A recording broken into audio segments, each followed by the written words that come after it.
Esse webinário ele tem o apoio do Fundo de Apoio à Cultura do Distrito Federal, o FAC, a realização da Associação Cultural Faísca, a Baru Lab e a Caribou Cultural. E hoje nós vamos estar dando início ao nosso segundo webinário dessa quarta edição do AUMID, que é com o doutor Daniel Cavalcante. Ele vai falar hoje sobre uma masterclass compreendendo a Lei Geral de Proteção de Dados, a LGPD, e suas perspectivas no setor audiovisual. Vou deixar que o doutor Daniel se apresente, né? Eu acho que ele pode fazer essa apresentação dele melhor do que a gente. Pode ficar à vontade, doutor Daniel. Olá, pessoal, boa noite. Meu nome é Daniel Cavalcante Silva, sou advogado, atuo na parte de advocacia privada, né? A gente faz implementa projeto de integridade, programas de compliance, e dentro dos programas de integridade a gente trabalha com a implementação da Lei Geral de Proteção de Dados, né? A gente vem penando, vem sofrendo isso aí, na verdade, já há algum tempo, né, na implementação. Isso não é de hoje, né? A questão toda, o grande problema é que as empresas, de uma maneira geral, as instituições, as organizações, elas não se deram conta do tamanho do problema que é essa Lei Geral de Proteção de Dados, né? E também da necessidade que eles têm que ter de se readequarem, né? De se adequar a essa nova legislação. É uma legislação que é uma cópia da legislação da Europa, né? E que tem muitas nuances que devem ser observadas de acordo com cada setor, né? Setor de atuação. A apresentação que a gente vai fazer hoje, ela objetiva fazer a análise da Lei Geral de Proteção de Dados, especificamente em relação ao setor audiovisual, né? Com as peculiaridades, né? As nuances que são próprias do segmento, né? Então, a gente buscou fazer essa análise, né, da Lei Geral de Proteção de Dados e levando em consideração essa perspectiva, né, da compreensão da LGPD sob a perspectiva do setor audiovisual, que é um setor bastante complexo e que muitas vezes as empresas, os gestores não se deram conta da necessidade dessa adequação, né? E existe uma peculiaridade muito grande nesse setor, porque é um setor que utiliza bastante os dados pessoais, né, para dentro desses projetos, os projetos de audiovisual, os projetos relacionados com divulgação, marketing, e tudo isso aí que é necessário fazer um tratamento específico, né? Bem, trouxe aqui uma pequena apresentação, sendo que nessa apresentação aqui a gente tentou colocar uma apresentação um pouco melhor em PDF, mas em PowerPoint, mas nós não conseguimos. Então, vai em PDF mesmo, né? Bom, a Lei Geral de Proteção de Dados, ela foi criada em 2018 por intermédio da Lei 13.709, né? E ela traz como escopo um regramento geral para as operações de tratamento de dados pessoais, seja por meio físico ou digital, realizado por intermédio de pessoas jurídicas ou naturais. Bom, isso aí já é uma peculiaridade que, às vezes, as pessoas não se deram conta.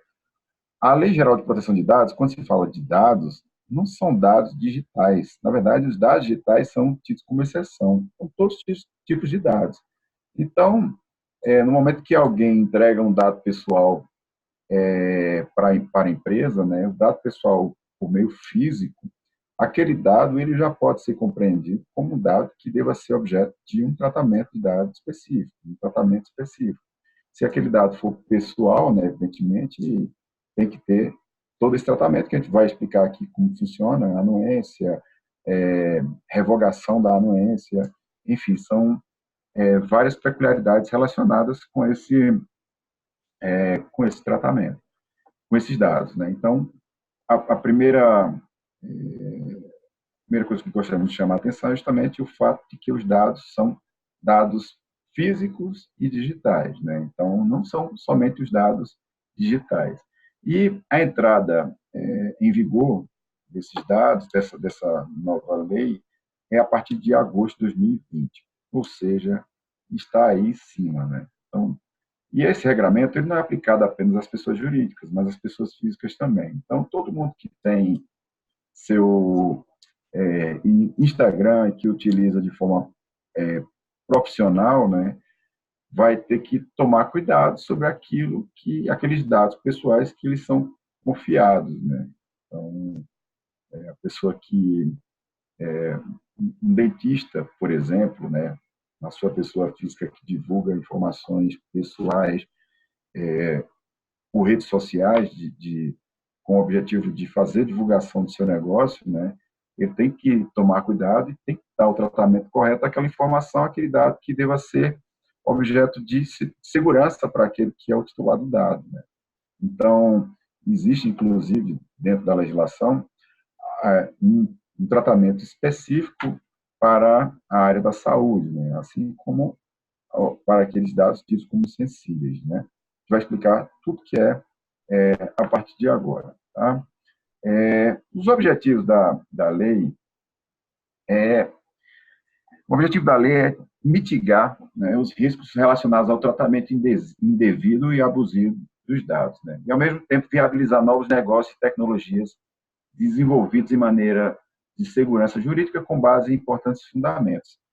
Então, a legislação ela tem por objetivo dar segurança aos novos negócios e também dar segurança, ao mesmo tempo, né, àqueles que são os proprietários dos dados, né? Essa lei foi criada em uma cópia da legislação europeia, principalmente pelo fato de que havia um comércio muito grande, a gente sabe disso aqui no Brasil, relacionado com esses dados. Nossos dados eles circulam livremente aí, basta ver que nós somos vítimas das ligações, né, de várias empresas, né, e essas empresas elas localizam esses dados por intermédio de outras que têm legalmente os nossos dados e que comercializam sem a nossa autorização. Então, esse é o fundamento inicial, esse é o fundamento que deu origem também na Europa e que foi objeto da base da nossa lei, né?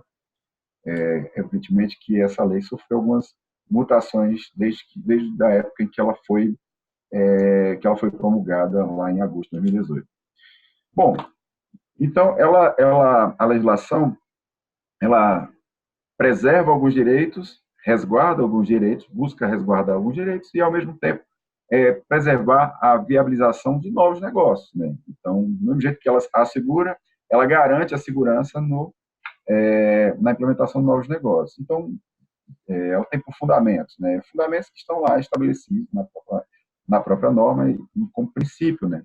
O respeito à privacidade, que é o primeiro, evidentemente, autodeterminação informativa, ou seja, aquilo que cada um pode dar consentimento ou não, liberdade de expressão, de informação, de comunicação e de opinião, inviolabilidade da intimidade, da honra e da imagem, desenvolvimento econômico, tecnológico e inovação, livre iniciativa, livre concorrência e defesa do consumidor e dos direitos humanos, da liberdade e dignidade da pessoa humana.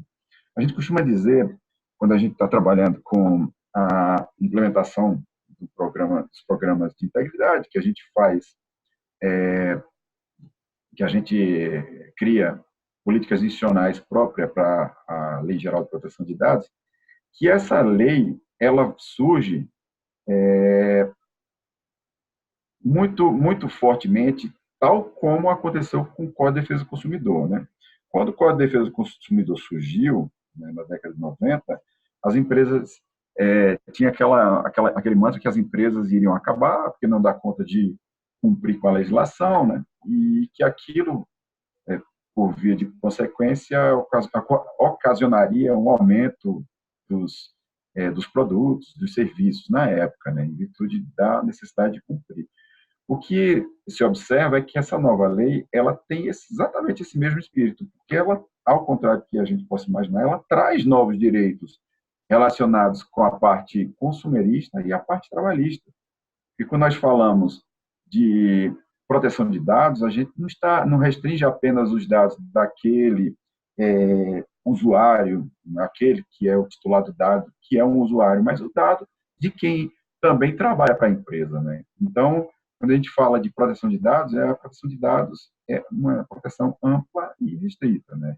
E nesse cenário, a gente já observa, né, que, inclusive, empresas, né, que em São Paulo, por exemplo, já existem empresas que estão sendo objeto de investigações do Ministério Público do Trabalho, justamente em virtude de descumprimento da Lei Geral de Proteção de Dados, mesmo que ela não tenha entrado em vigor. Então, é algo que vai pegar de fato, né, e que vai ser bastante corriqueiro em nossa realidade, daqui a pouco tempo. Bem, e como que ela funciona? Eu tentei aqui ao máximo sistematizar essa apresentação para facilitar a compreensão dela, certo? Da legislação. Quando a gente observa algumas apresentações e outros seminários, há uma discussão um pouco mais aprofundada, sem, no entanto, apresentar como que ela funciona, né? Como que é a prática, como é que será a prática dessa legislação. Então, eu trouxe aqui algo que é a compreensão sistêmica de como essa lei vai funcionar na prática e como que as empresas têm que fazer para que elas se readequem dentro dos seus setores, dentro de sua forma de atuação. Pois bem, inicialmente, a legislação traça diversos conceitos, né, mas é importante observar que ela traz os conceitos, que os conceitos eles se unem dentro de um engendramento sistêmico, né, de funcionamento. Bom, dado pessoal. O dado pessoal é informação relacionada à pessoa natural, identificável ou identificada. Então, é todo dado pertencente a mim, a você, a qualquer uma pessoa, tá? Titular é a pessoa natural a quem se refere os dados pessoais, tá? Então, tem os dados, tem o titular e tem um controlador dos dados, né? É a pessoa natural ou jurídica, de direito público ou privado, a quem competem as decisões referentes ao tratamento de dados pessoais. Então, se você tem o seu dado, tem o titular, tem o dado pessoal e tem o controlador.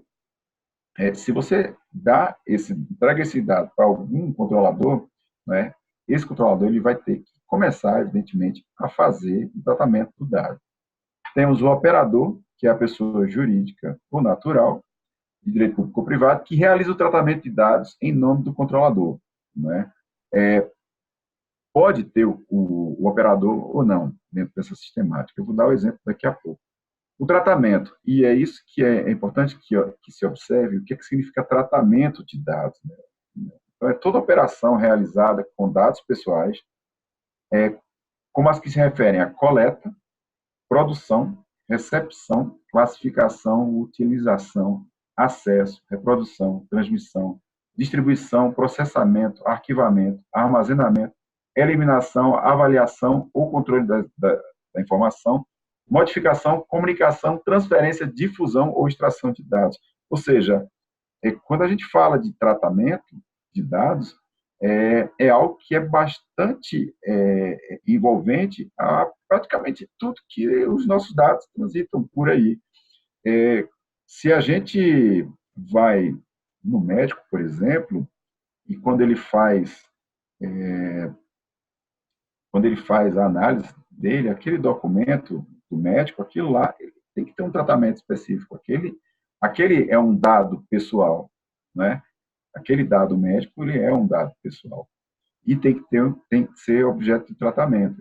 Aquele documento ele não pode ser exposto, né?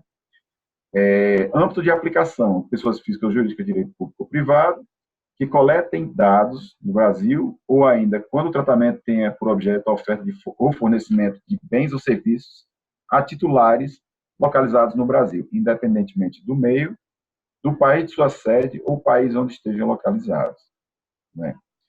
E a autoridade nacional é o órgão da administração pública responsável por zelar, implementar e fiscalizar o cumprimento desta lei em todo o território nacional. Pois bem, a autoridade nacional ela foi criada, né, esse ano, por intermédio foi a conversão da medida provisória 869, né, de dezembro de 2008, que foi convertida em lei, e a Lei 13.853, de 8 de julho de 2019, que criou a Autoridade Nacional, só que a Autoridade Nacional ainda não está funcionando, né? Será um órgão gestor. Pois bem, então, quando nós conferimos nossos dados, confiamos nossos dados a qualquer empresa, né? Quando a gente vai ao banco, que a gente entrega nossos dados, né?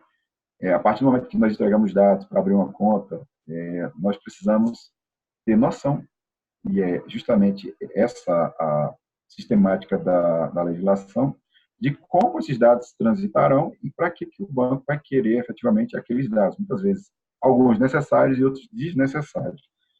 Há um mantra, né, o pessoal que faz consultoria na parte de LGPD, que é o seguinte: as empresas antigamente, é um antigamente recente, né, tinham em mente de que obter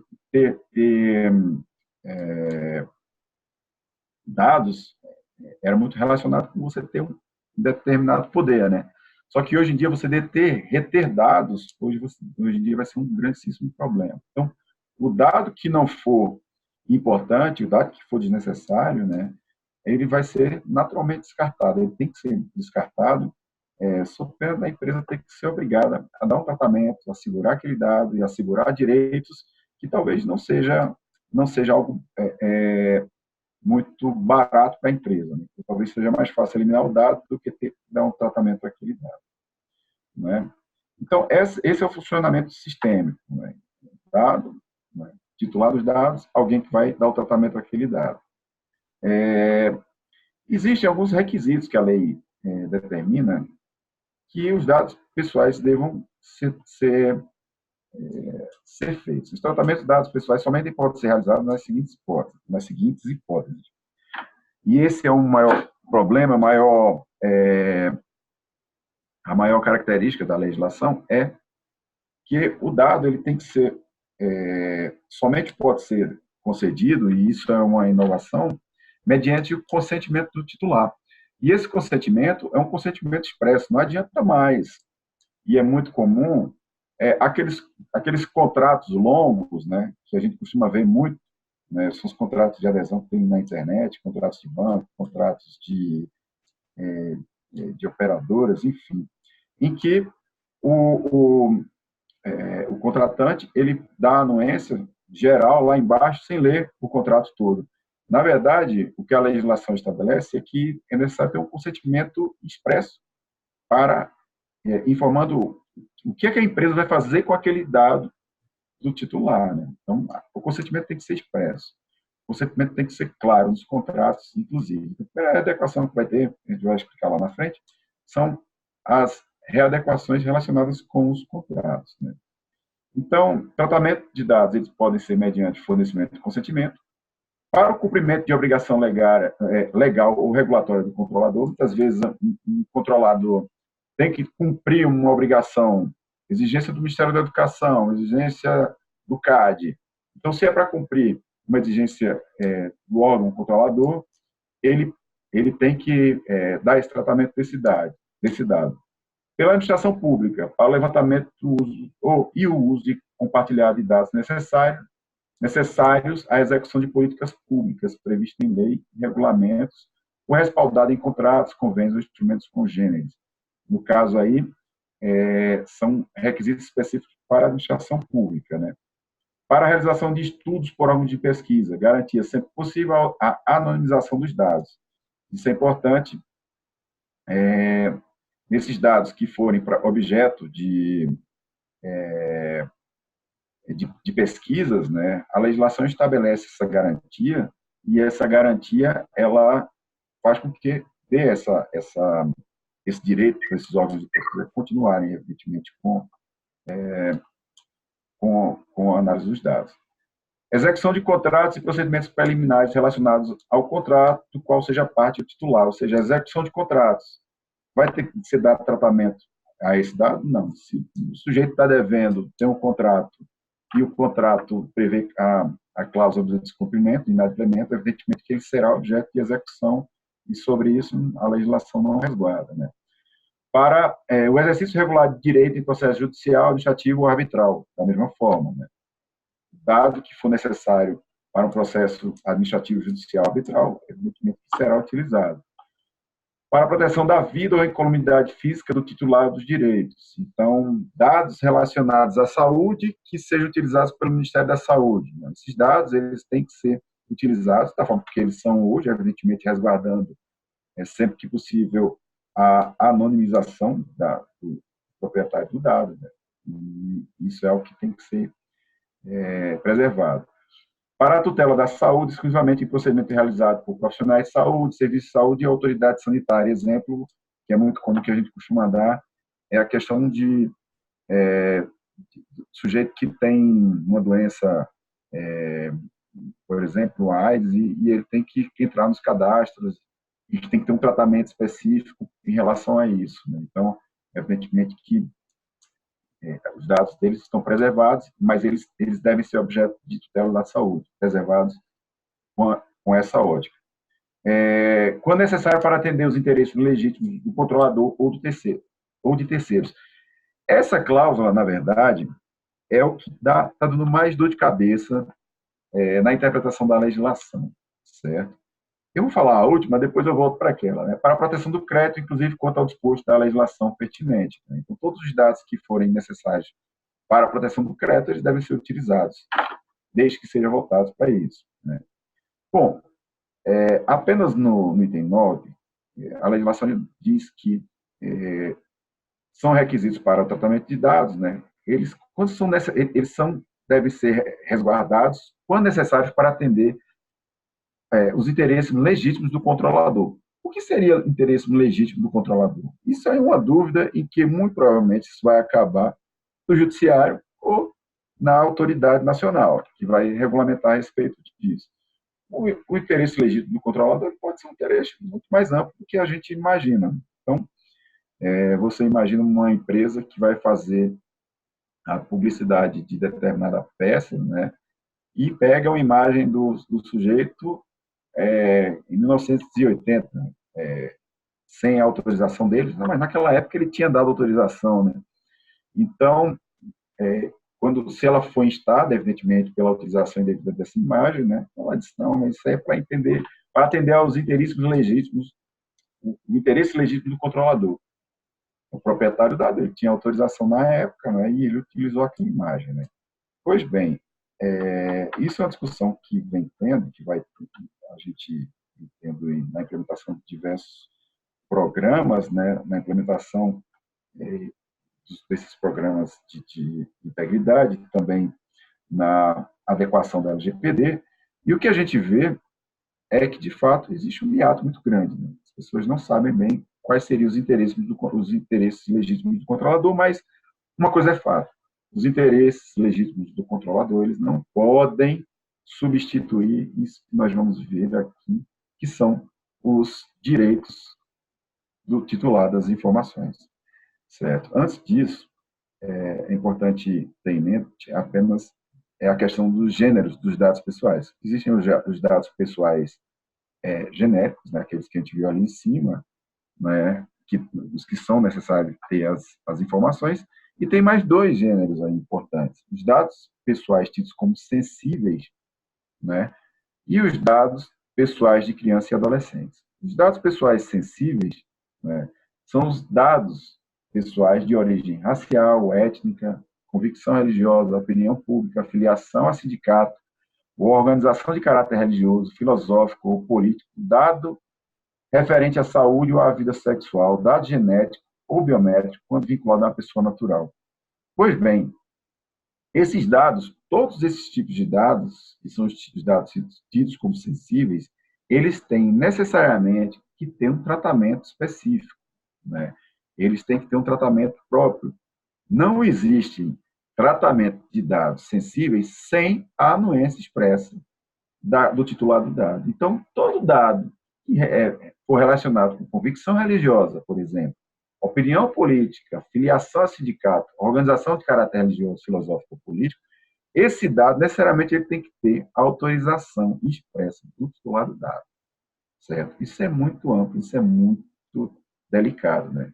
Principalmente no país que nós vivemos hoje.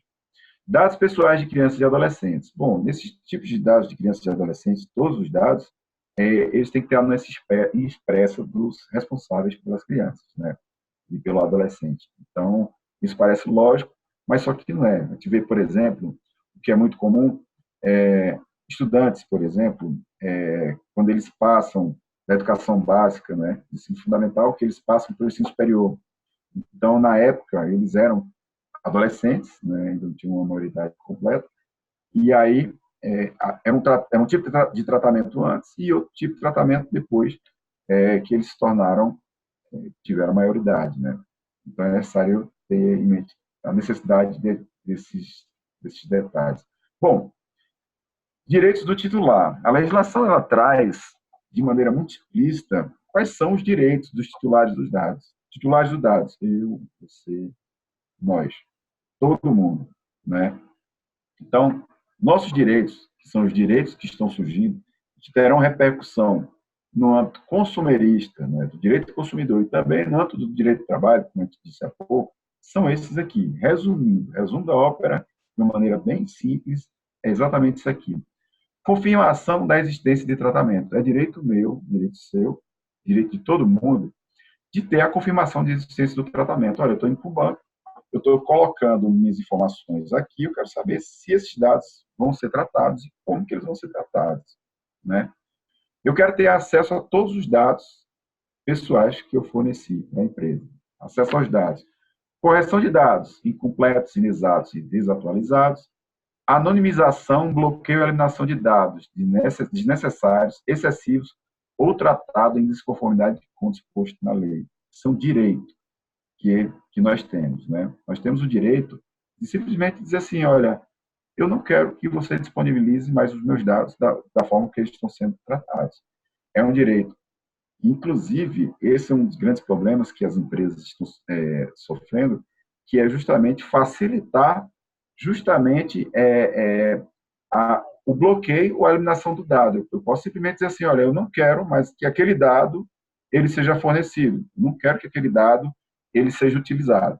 É claro que, evidentemente, se aquele dado for necessário para a prestação do serviço, ele terá que ser mantido ou o serviço não será prestado, não terá como ser prestado.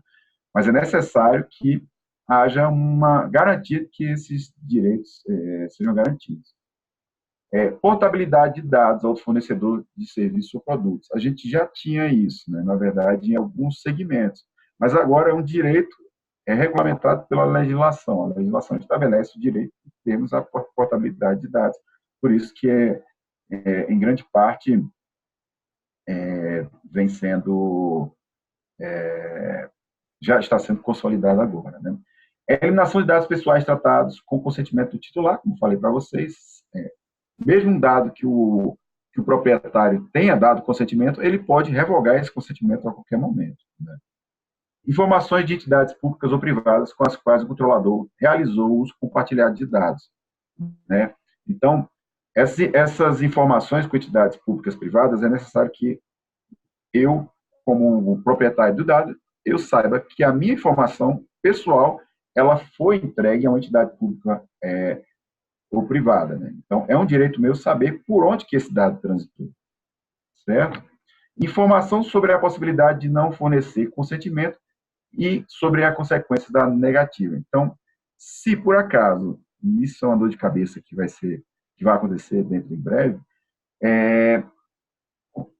eu pedi uma informação para alguém que tem o meu dado e essa informação me for negada, né, é importante que aquele que está negando a informação ele tenha conhecimento da repercussão que aquilo vai ter, né? Isso tanto do ponto de vista trabalhista quanto do ponto de vista consumerista, né? Isso dependendo do enfoque. É claro que para cada caso é um caso. A gente está falando aqui de uma maneira muito ampla, mas se nós formos levar para cada segmento, de uma forma restrita, a gente vai saber, evidentemente, que cada dado ele tem um tratamento específico, né? Por exemplo, quem trabalha no setor de saúde, hospitais, clínicas, todos terão tratamentos específicos em relação ao seu segmento específico, né? O pessoal da área de educação, que mexe com muitos dados, tem um tratamento próprio, né? E o pessoal do audiovisual também, né? A gente não imagina, é necessário conhecer, para chegar, é necessário conhecer o segmento de uma maneira geral e a sua própria atuação, que tipo de dado me é interessante, que tipo de dado eu utilizo e que eu deva ter, realizar esse tratamento. E, por fim, a revogação do consentimento, que é aquilo que eu já tinha falado para vocês, independentemente do consentimento do titular de ter feito a entrega do dado de uma maneira sem pressão, da maneira muito clara, ele pode revogar a qualquer momento, né? Isso tem que ser de uma maneira muito objetiva. Bom, medidas de segurança. As medidas de segurança, elas são obrigatórias. Todas as empresas, independentemente do tamanho da empresa, elas terão que criar medidas de segurança. A legislação estabelece, né? E aí a gente, explicando de uma maneira muito simples, a gente estabelece 3 grandes pontos aí, certo? O controlador ele pode comunicar à autoridade nacional, né, a ocorrência de algum incidente que pode comprometer a segurança daqueles dados. Todas as empresas, principalmente na parte de tecnologia, elas terão que criar. As empresas que trabalham com tecnologia e trabalham com dados muito volumosos, elas terão que criar formas de segurança para evitar destruição, perda, alteração da comunicação e desvio do dado, né? Então, mesmo com essa adoção, o dado tiver algum problema, né? A gente viu agora há pouco algumas empresas que tiveram dados furtados, né? Que isso aí acontece muito recorrente, né? É necessário que ela adote algumas medidas que são previstas na lei. Se tiver alguma suspeita, é necessário que ela faça a ocorrência do incidente de segurança e encaminhe essa informação para a autoridade, né? Então, ela tem que ter mecanismos para a resolução desses problemas, né? E, ato contínuo, né, fazer o encaminhamento para a autoridade responsável, né? A autoridade nacional. Na gravidade do incidente, será avaliada a eventual comprovação de que foram adotadas medidas técnicas adequadas que tornem os dados pessoais afetados ininteligíveis no âmbito dos limites técnicos de seus serviços para terceiros não autorizados a acessá-los. Bom, quer dizer aqui é o seguinte, é necessário se resguardar, não conseguiu, é necessário fazer um relatório sobre o que aconteceu e encaminhar para a autoridade nacional. São requisitos de segurança. São requisitos de segurança, mas que a gente diz, são medidas que se assemelham muito aos programas de integridade, aos programas de compliance, que é justamente isso. Olha, eu me resguardo de todas as medidas de segurança que são previstas em lei, que são previstas até nas normas relativas à segurança, mas mesmo assim o dado foi violado em virtude de uma conduta de um determinado colaborador ou mesmo de um terceiro que age em nome da empresa. Então, é necessário que a empresa ela tenha mecanismo para se resguardar e detectar, né, quando esses dados tenham sido violados, né? Esses mecanismos de segurança são necessários de acordo com a própria legislação. Consentimentos. O controlador está impedido de dar tratamento diverso daquele informado e, se alterar as finalidades iniciais, deve obter novo consentimento. Então, o consentimento, quando a gente fala de LGPD, ele tem que ser expresso. Então, audiovisual.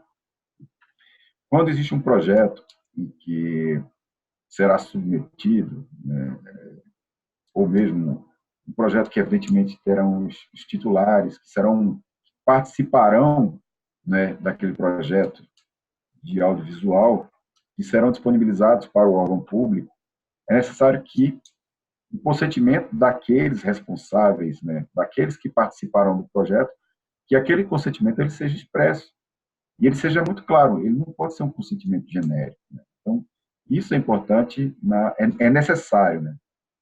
Sem isso, o tratamento já está equivocado desde sua origem, está sendo violada a legislação. O titular poderá, a qualquer tempo, revogar o consentimento, como eu falei para vocês, ficando o tratamento dos dados do controlador limitadas hipóteses que o consentimento é dispensado, respeitados os demais requisitos legais, né? Deve ser por escrito ou por outra forma em que seja manifestado a vontade do titular. O que é que muitas empresas estão fazendo? Os contratos, chamados contratos digitais, né? Os contratos digitais, eles estabelecem as cláusulas especificamente, são contratos longos, mas, ao contrário de você só ter que colocar uma anuência lá embaixo, né? Você tem que colocar várias, com cláusulas explícitas sobre o que vai ser feito com o tratamento específico de cada dado que será concedido, tá certo? Então, eu não posso assinar um contrato virtual gigantesco em que diga que vai pegar a minha imagem, certo? E utilizar numa propaganda, né? Isso não existe mais, ou que meu dado pode ser repassado para um terceiro. Muitas vezes a gente não lê, mas essas informações elas estão contidas em muitos desses contratos, né? Sendo que, nesse caso, as cláusulas que sejam referentes aos dados pessoais, elas têm que ser expressas sobre o que os dados serão feitos. Então, se vai ser vendido, se vai ser repassado a um terceiro, essa cláusula tem que ser explícita. E eu tenho, você tem, todos têm que dar anuência ou não ao tratamento, ao encaminhamento daqueles dados, né? Sanções administrativas. Bom, como a gente falou, essa legislação ela se assemelha muito, né, ao decreto que regulamenta a lei anticorrupção, decreto que regulamenta a legislação do compliance, né? Então, a LGPD ela diz o seguinte: olha, existem algumas penalidades administrativas, né? Advertência, obrigação de divulgar o incidente, que isso já é um dano à imagem gigantesca, e a eliminação de dados, né? Além de multas que vai de 2% do faturamento da pessoa jurídica, né? Grupo ou conglomerado, excluindo os tributos, ou total de até 50 milhões de reais por infração, né? Evidentemente que essas penalidades não substituem as sanções administrativas, civis, penais previstas na legislação específica. É igual à legislação de compliance, igual. Então, o que acontece é que a autoridade administrativa ela vai aferir se houve descumprimento da legislação. Vale salientar o seguinte: isso não vai ser aplicado à Petrobras, isso não vai ser aplicado às grandes empresas que nós conhecemos, vai ser aplicado a todas as empresas, né? Então, é importante que todas as empresas, sejam grandes, sejam pequenas, elas se adequem e elas garantam o gerenciamento e resguardar, né, a proteção desses dados. As casos confiadas à autoridade nacional e sofrer sanções. Quem vai fiscalizar isso, de acordo com a própria legislação? O PROCON. Então, ele vai ser determinante na aferição do cumprimento ou não dessa legislação. A própria legislação estabelece que os órgãos de defesa do consumidor eles passarão a ser protagonistas na aferição. Então, as empresas que se ligaram nessa legislação, elas já estão correndo atrás da adequação de uma forma que elas possam se resguardar justamente em face da alegação de descumprimento. Se ela cumprir com todas as formas de proteger esses dados, né, ela pode, evidentemente, se imiscuir, né, ou tentar minimizar do pagamento dessa penalidade. Pois bem, a adoção de boas práticas. A legislação estabelece que, para minimizar ou para evitar que as sanções sejam aplicadas, que a empresa, que a organização, independente, isso é importante que se diga, seja pessoa física ou jurídica, independentemente da sua natureza jurídica. Então, isso quer dizer o seguinte: são empresas com ou sem finalidade lucrativa, certo? Fundações, associações, entidades beneficentes, todas essas organizações, elas entram, e as pessoas físicas também. É importante que fique claro. Então, todas essas empresas, para que elas possam se garantir, ou que elas não sofram qualquer tipo de penalidade, aquelas penalidades que a gente falou agora há pouco, é necessário que elas adotem alguns mecanismos de governança e de compliance, né? Então, é uma legislação que é a cópia do decreto que regulamenta a lei de compliance. Então, quais seriam essas boas práticas, né? Adoção reiterada e demonstrada de mecanismos e procedimentos internos capazes de minimizar o dano, voltados ao tratamento seguro e adequado dos dados. Bom, se a empresa demonstrar que fez tudo que estava ao seu alcance para evitar que aquele dado fosse violado, né, ela tem uma possibilidade de se resguardar de uma aplicação de uma penalidade administrativa. Né? Da mesma forma, se ela adotar boas práticas de governança e apronta a adoção de medidas corretivas. Se ela comprovar que tem todos esses mecanismos e que esses mecanismos, eles, mesmo com a observância dele, o dado foi violado, né, eles têm como se resguardar sim. Agora, essa é uma comprovação que tem que estar muito bem aferida, né, inclusive com a própria divulgação de que o dado foi corrompido, né, encaminhamento para a autoridade nacional de que o dado foi corrompido, né, e as informações para os próprios titulares dos dados, né, se necessário. Bom, eu trouxe uma explicação muito ampla, com uma tentativa de simplificar a legislação, porque ela tem muitos detalhes, algumas minudências, né, que não é objetivo aqui falar especificamente sob o ponto de vista de um juridiquês, né, mas sim da necessidade de fazer uma adequação da legislação com base na legislação. Pois bem, sob a perspectiva do setor audiovisual, considerando que o audiovisual ele é um setor bastante complexo, né, e ele abrange muito mais coisa do que a gente imagina, é necessário, antes de mais nada, né, eu estou falando aqui como se nós não conhecêssemos absolutamente nada, né, e que como se uma empresa do setor de audiovisual ela tivesse tendo conhecimento agora da legislação e ela ter o conhecimento do que é que ela deveria fazer para fazer essa adequação à nova legislação. Então, esse, de fato, é o objetivo da apresentação, né? E quando a gente fala das perspectivas e das especificidades do setor audiovisual, a gente tem que levar em consideração algumas premissas, né? Como, por exemplo, a necessidade de conhecer integralmente o funcionamento do segmento. Por quê? Porque isso é muito comum.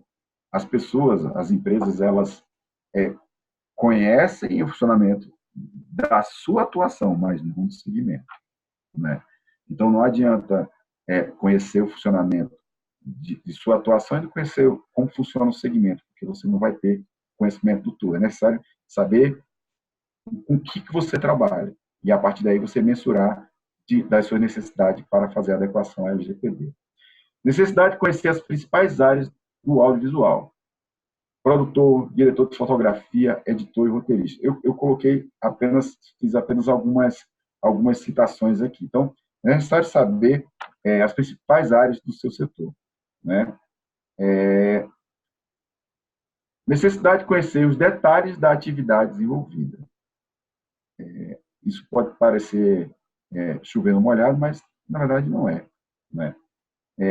Por exemplo, os detalhes da atividade: captação de recursos, cenografia, criação de programas, desenvolvimento de filmes com técnicas de animação, direção de programas e equipes de produção, edição, elaboração e produção de conteúdos publicitários, fotografia, operação e equipamentos de áudio e vídeo, planejamento de grades televisivas ou radiofônicas, produção de documentários jornalísticos e artísticos, redação e roteiros e sonorização.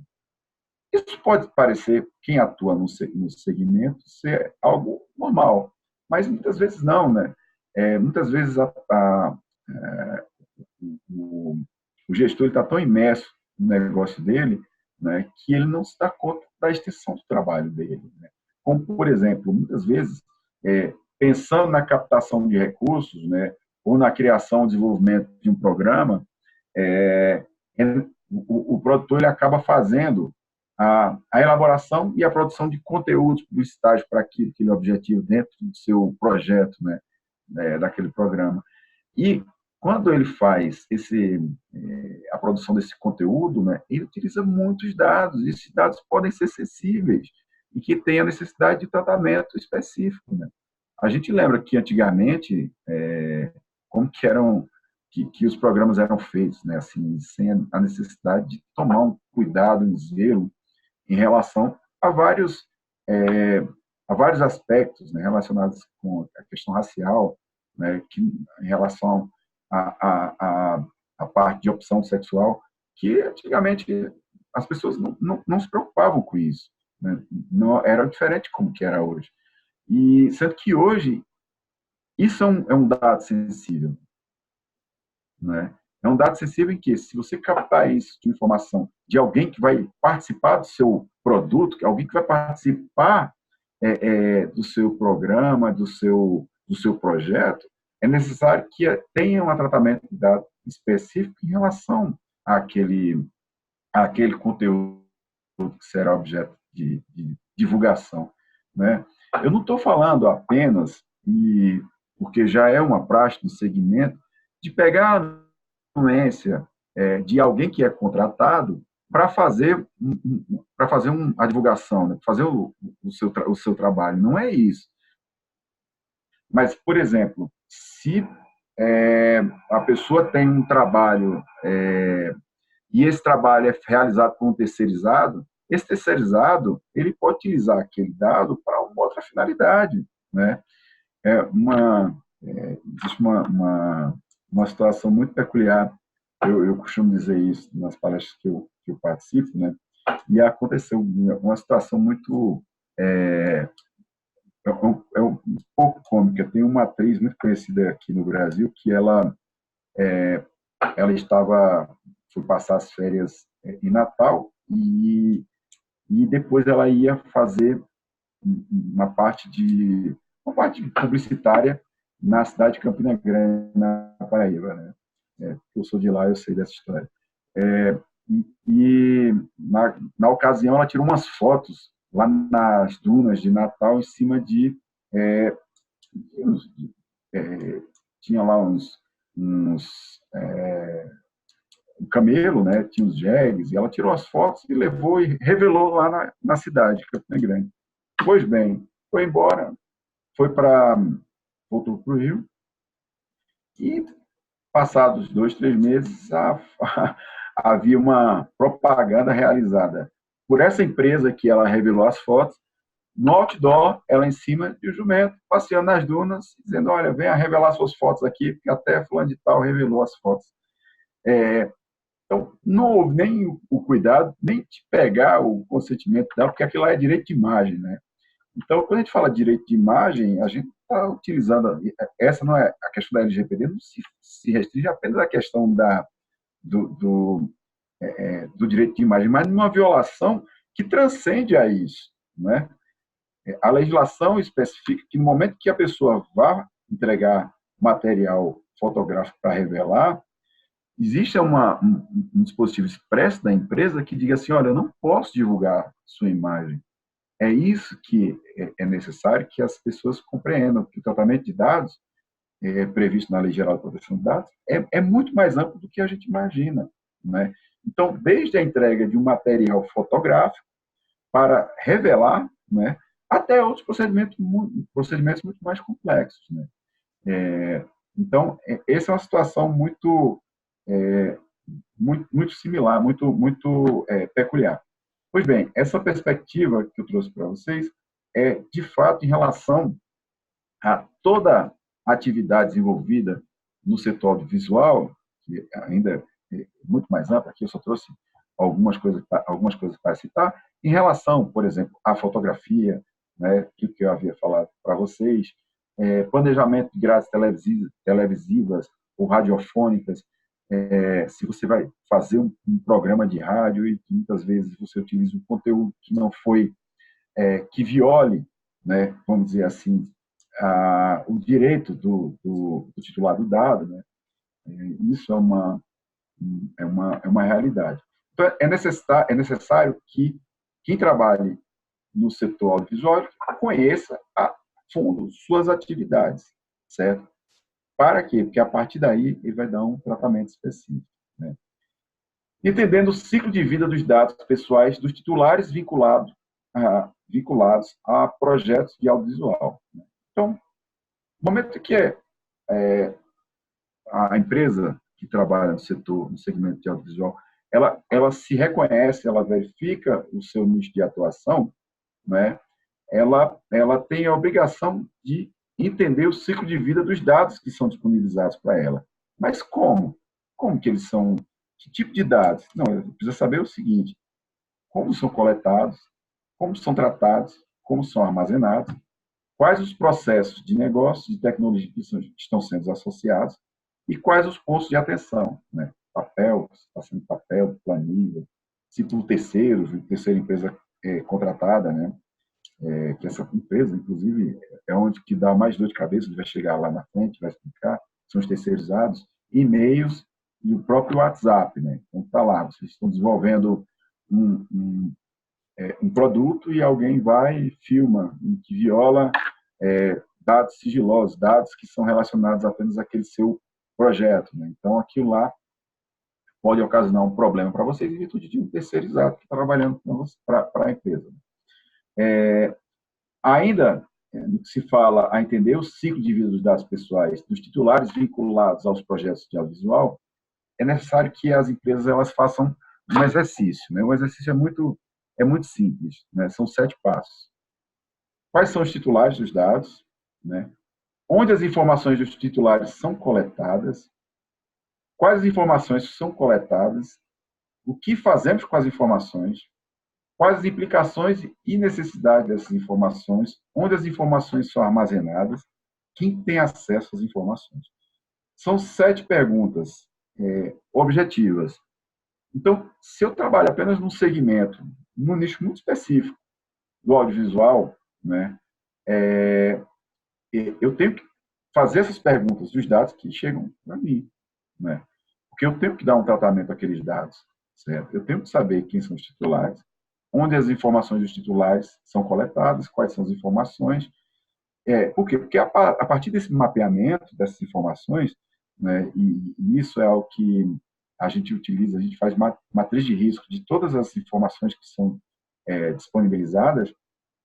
A partir daí, a gente tem como, de fato, estabelecer já os primeiros parâmetros para fazer o tratamento de dados dos dados que são apresentados para essas empresas que atuam nesse segmento, né? Essas 7 perguntas são importantes, certo? É importante que vocês tenham essas 7 perguntas em mente. Bom, então, quando você faz essas perguntas, você sabe, bom, esses são os dados que eu tenho, tá? Então, a partir daí, né, é que inicia o tratamento dos dados pessoais dos titulares vinculados aos projetos de audiovisual, né? Então, a partir daí é possível você mapear quais são as vulnerabilidades, os gaps associados aos procedimentos dentro do projeto. Por exemplo, compartilhamento excessivo de dados, né? Se eu tenho um dado, eu estou desenvolvendo um projeto de audiovisual em que é necessário fazer uma finalização. A gente sabe que o projeto de audiovisual é bastante complexo, né? Então, ele tem que fazer a parte de sonorização, a parte de vamos falar de um filme, por exemplo, a parte de sonoplastia, a parte de efeitos especiais, enfim, depende muito de cada projeto, sendo que isso vai ser objeto de uma transitação, né? Vai ser objeto de compartilhamento, né? Então, dentro desse compartilhamento, é necessário ver se é necessário mesmo fazer esse compartilhamento excessivo, né? Se você pode centralizar ou não, ou você se resguardar que aquela pessoa que vai fazer o tratamento de dados para vocês, que elas, de fato, tomem os cuidados, né, necessários para que os dados não sejam divulgados. Um outro exemplo, né, processos replicados, né? Sempre dá problema aí. Você replica o processo aqui, faz o outro replicamento lá, você está fazendo que aquele dado ele transite em outros locais e que seja fácil, que seja capturado pelas pessoas e que, enfim, torne o projeto mais complicado para ser gerido, do ponto de vista do tratamento de dados. Se, no momento que detectou, viu os gaps, quais são as fragilidades desses dados na transitação, né? A gente vê muito, hoje em dia, o grande problema em relação à violação de dados está no próprio WhatsApp, né? Então, as informações hoje elas transitam de uma maneira muito rápida, né? E que muitas vezes o titular do dado não sabe nem como aquele dado foi parar lá, né? Então, é necessário definir um plano de ação para tratar as vulnerabilidades. Vocês verificaram, dentro da minha área de atuação, no caso de vocês, o audiovisual, vocês verificaram onde está a fragilidade no setor que vocês atuam, naquele segmento específico, e a partir daí vocês criam um plano de ação. Dizem, olha, esses dados eles estão vulneráveis, eles podem ser acessados daqui, e isso pode ocasionar um problema muito grande para a empresa, né? É necessário ter um plano de ação, consolidar o plano de ação, elaborar um documento de análise de impacto, né? E a reunião, o principal problema, reuniões com fornecedores ou terceirizados mais críticos. Porque aí é o grande problema, eu não falo somente do setor visual, mas de uma maneira geral. Os terceirizados que falam em nome da empresa, né? Os terceirizados que falam em nome da empresa, muitas vezes, eles não estão comprometidos e eles vazam as informações, né? Eles utilizam as informações, inclusive, para consumo interno, para fim de vender serviços, produtos, e esse fato, por si só, já ocasiona a violação do dado, né? Então, os terceirizados, é necessário fazer um trabalho muito grande para quem faz e presta o serviço, né, para a empresa. Bom, o que fazer? Tudo foi mapeado, a empresa do segmento mapeou, criou um plano de ação. Ótimo, eu sei quais são os meus dados, eu sei quais são os fluxos dos meus dados, né? E agora, o que eu faço com isso, né? Bom, primeira coisa, além de criar o plano de ação, porque o plano de ação ele tem que ser feito somente se tiver vulnerabilidade, mas se não tiver vulnerabilidade, é necessário seguir esse passo a passo, porque esse passo a passo se aplica a todas as empresas, né? Iniciar o processo de adaptação da organização aos requisitos da nova lei, com um mapeamento das medidas necessárias de adequação ao regime da LGPD. Uma outra adequação, que talvez seja a premente, né? A necessidade de manifesto e expresso consentimento do titular para a coleta e tratamento de seus dados. Será fundamental em todos os contratos de prestação de serviços que contenham um elemento destacado que requisite tal consentimento. Então, todos os contratos de prestação de serviços que, eventualmente, ser relacionados com terceiros ou mesmo com uma pessoa contratada, dentro de um filme, por exemplo, é muito comum que, dentro do projeto, a empresa contrate, por mais que seja temporariamente, contrate uma PJ que vai utilizar o nome de um ator famoso, né? A gente sabe que essas contratações não são pela pessoa física, são pela PJ do determinado ator. Mas, dentro dessa contratação, é necessário que no contrato entre a empresa contratante e a pessoa jurídica daquele ator famoso, né, nesse contrato, existem cláusulas expressas sobre como que a imagem dele e os dados dele serão utilizados naquele projeto específico, né? Consentimento tem que ser expresso. Revisão e adequação de procedimentos internos, políticas e fluxos de tratamento de dados pessoais. Isso já é algo mais perene, né? Que é a criação de políticas institucionais dentro da organização. São criações de documentos internos sobre como que aquele tratamento vai ser feito, né? Então, se houver uma violação, se houver um problema, o que a empresa deve fazer? Então, é necessário ter tudo isso aí mapeado. Inclusive, diga-se de passagem, todas essas adequações são necessárias para comprovar o cumprimento da legislação numa eventual alegação de descumprimento, né? Elaboração e revisão dos contratos e documentos que tratem da relação empresa-cliente e empresa-controlador. É aquela história. Isso aqui, a LGPD, ela traz 9 direitos trabalhistas e 9 direitos relacionados com o direito do consumidor. Então, é necessário que todos os contratos sejam com consumidores e sejam relacionados com os contratados, os colaboradores de maneira geral, eles sejam revistos e que eles sejam informados dos dados, o que é que eles deverão fazer com aqueles respectivos dados, tá certo? Sabe? E esse, diga-se de passagem, é o primeiro exercício que a empresa tem que fazer. Manutenção de registro, preferencialmente por escrito, que demonstre a adoção de medidas de adequação a operações de tratamento de dados.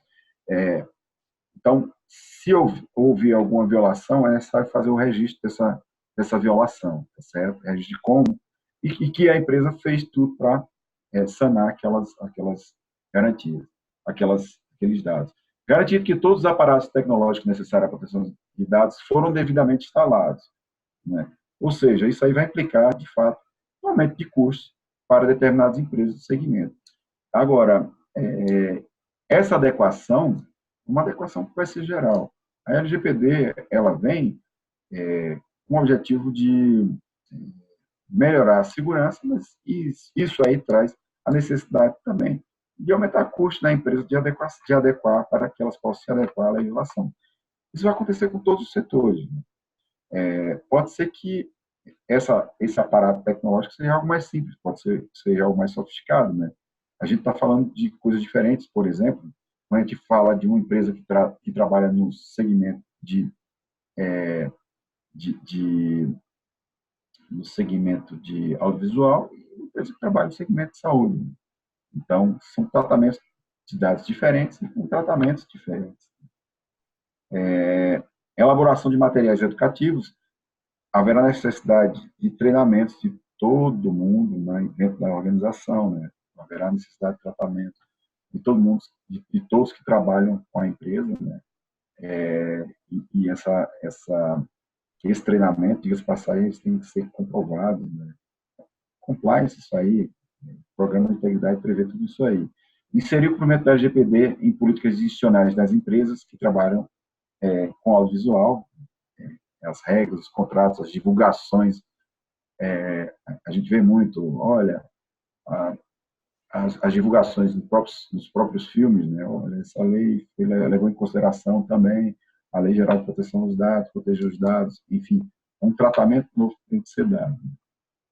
Bom, mas existe uma informação que é a mais relevante para o setor, né? Que talvez, com essa mensagem aqui, que eu, de fato, encerro, estou aqui já uma hora falando, né? Que é uma informação mais relevante, é o seguinte, que as empresas do setor audiovisual, elas já possuem os fluxos de informações devidamente mapeados dentro de sua sistemática de funcionamento. O que é que isso quer dizer? Isso quer dizer que todo mundo que trabalha no segmento, todo mundo que trabalha dentro do seu setor, ele sabe exatamente o fluxo da informação. Ele sabe exatamente de onde ele recebe o dado, quais são os dados sensíveis e para onde que eles vão. É necessário mapear e criar muito mais do que contratar sistemas, criar procedimentos internos para resguardar esses direitos. Ou seja, é muito mais importante se conhecer a legislação, fazer a adequação, do que pensar em adquirir sistemas e em ver outras coisas. É necessário também parar de ter medo dessa legislação. Ela é aplicada a todos, né? Inclusive, tem alguns que acham que, como o prazo é agora em agosto, que talvez ela seja prorrogada mais uma vez. Essa passagem ela já foi prorrogada. Mas outros mais céticos não. Acho que vai vir de toda forma. Bom, pessoal, é isso, certo? Deixo aqui uma pequena mensagem aqui, mas o que eu quero dizer para vocês é justamente isso. Vocês não tenham medo da legislação, da implementação dessa legislação. É necessário que todos conheçam a legislação, né, suas nuances, mas que a adequação da LGPD não é uma coisa do outro mundo, certo? É necessário que a empresa ela se conheça, né, para que ela possa implementar as medidas da melhor maneira possível e garantir e evitar que tenham ações trabalhistas, ações relacionadas com o direito do consumidor e procedimentos administrativos da autoridade nacional. É isso. Estou disponível para quem quiser fazer algum questionamento. Estou à disposição. Vou pegar a palavra aqui agora. Eu gostaria de lhe agradecer aí a disponibilidade e essa aula aí que você deu para a gente agora sobre LGPD, né? Eu acho que é um assunto tá bem na ponta da faca, vamos dizer assim, né? Nesse momento que nós estamos passando, é o assunto do momento. Eu acho que tem muita gente que ainda não tem noção disso, mas é ano que vem, né? Que vai entrar ainda em vigor, mas as pessoas já têm que começar a vir já pensando, e aqui, vendo você falando aí, eu já estou pensando em várias coisas aqui do que a gente precisa também se adequar aqui dentro do festival com relação a essas coisas. E de agradecer, né, mais uma vez, a disponibilidade. E abrir também para que as pessoas possam fazer perguntas, né? Aí nós temos acho que umas 8 pessoas online aí agora, para que possam abrir as perguntas. Mas antes, eu vou querer fazer uma pergunta também. Hoje já existe uma lei em tramitação, né, para aprovação, né? O que está proposto hoje nessa lei que está em tramitação, você acha que ainda tem muita coisa para ser retirada e para entrar outras coisas, para uma adequação de um modo geral assim na lei? Porque às vezes nesse primeiro momento entram algumas aberrações, né? Ou não existe ainda, ou não tem nenhuma aberração, vamos dizer assim. Veja só, a lei ela já foi publicada em 2018. Ela foi prorrogada por causa da medida provisória 869, né, que é de 27 de setembro de dezembro de 2018, que foi convertida em lei em 13, a da lei 13.853, em julho agora de 2019. Ou seja, a lei de 2018 teve uma alteração de uma medida provisória que alterou o prazo de vigência dela. Ou seja, ela já entrou em vigor, ela já está valendo, mas os efeitos dela só passam a valer a partir da adequação necessária somente a partir de agosto de 2020. Ou seja, as aberrações a gente só vai saber quando ela começar a valer de verdade, né? Exato. Então, assim, até lá, as empresas têm que se adequar. Então, não tem jeito. Então, as empresas têm que fazer esse plano de ação o mais rápido possível, correr, fazer as adequações, fazer a análise daqueles dados daqueles questionamentos. Né? Que dados eu tenho que não são disponibilizados? Né? Para que eu utilizo eles? Eu tenho que dar um tratamento específico para aquilo, entendeu? Então, é importante que as empresas, se ninguém despertou, elas corram atrás para fazer essa adaptação. As 7 perguntas, elas têm que estar sendo feitas o tempo inteiro e sendo respondidas o tempo inteiro também, né? Aquilo ali vai ser uma constante dentro das empresas, né? Exato. Né? E, assim, uma máxima que a gente tem é que quem vai sofrer mais nesse primeiro momento são as pequenas empresas, as pequenas startups, principalmente. Né? Porque aquela ideia de desenvolver um produto que tenha utilidades de outras pessoas sem ter devido tratamento, a partir do momento que as empresas, as pequenas startups, elas de fato, elas passarem a ter a obrigação de dar um tratamento específico, o custo do procedimento dela vai ficar muito elevado. Entendeu? Então, assim, para começar, já vai ser um sarrafo muito alto. É claro, depende também do tipo de startup, mas de antemão, pelo que a gente vê aí, as grandes discussões estão justamente nesse sentido. Perfeito. Tem alguém que queira fazer mais alguma pergunta? Só abrir o microfone. Se não tiver o microfone, pode fazer a pergunta no chat aqui embaixo que eu repasso a pergunta aqui para o Dr. Daniel. Doutor Daniel, muito obrigada pela aula. Tudo bom, Janaína? Foi um início bem interessante, apesar da gente, às vezes, dar um nozinho, né, com algumas questões. Mas desde que eu vi privacidade hackeada, eu comecei a reparar mais sobre os apps e essa questão dos dados. Eu não tinha achado, por exemplo, no WhatsApp, mas agora eu acabei achando aqui uma questão de segurança e solicitei um relatório. Mas eu não achei os termos de uso, né? E aquilo que a gente promete quando baixa o app. E eu comecei a reparar em vários apps que a gente não consegue resgatar. A gente ali na hora de instalar, a gente sai sim, sim, sim, sim, e a gente não Sim, repara nesse contrato. E certo. depois a gente não consegue mais acessar.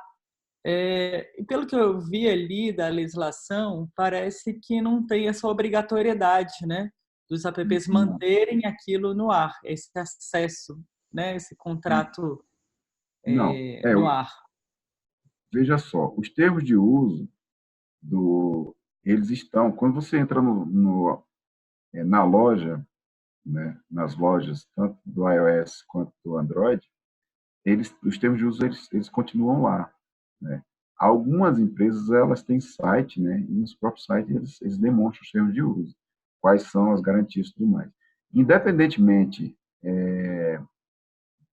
de como que vai ser, o WhatsApp ele tem um prazo para se adequar também, entendeu? Então, se baixar novamente, ele vai ter que dar a expressa sobre o que ele vai fazer com aqueles dados da pessoa. Só que o que o WhatsApp fala, olha, eu não faço nada com os dados, né? Se você passa para um terceiro, o terceiro que faz, eu não faço nada, né? Mas assim, a adequação do WhatsApp ainda não veio. Não chegou, poucas empresas fizeram. Para ser franco, eu tenho trabalhado com várias empresas, eu só conheço uma que está muito avantajada em relação a isso. As demais estão bem aquém da necessidade, das exigências da lei, entendeu? Então, eu acho que falta muita coisa para fazer essa adaptação.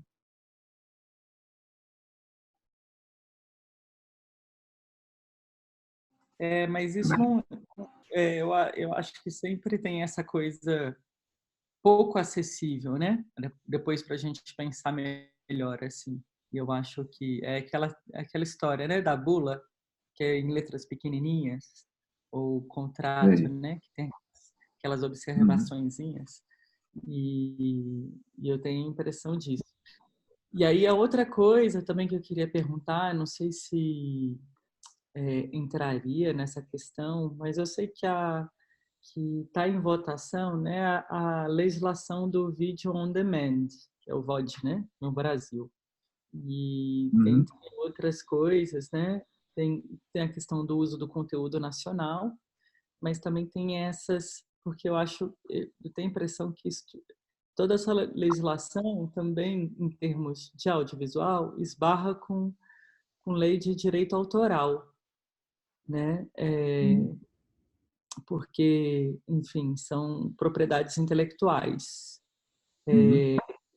Então, assim, eu não entendi direito. Eu vi lá que você tinha colocado como parece pessoas sensíveis, né? Eu achei interessante aquilo e aquele cuidado com criança e adolescente, mas eu não Sim. sei se especificamente tem alguma parte da lei que tem uma proteção maior por ser de propriedade intelectual.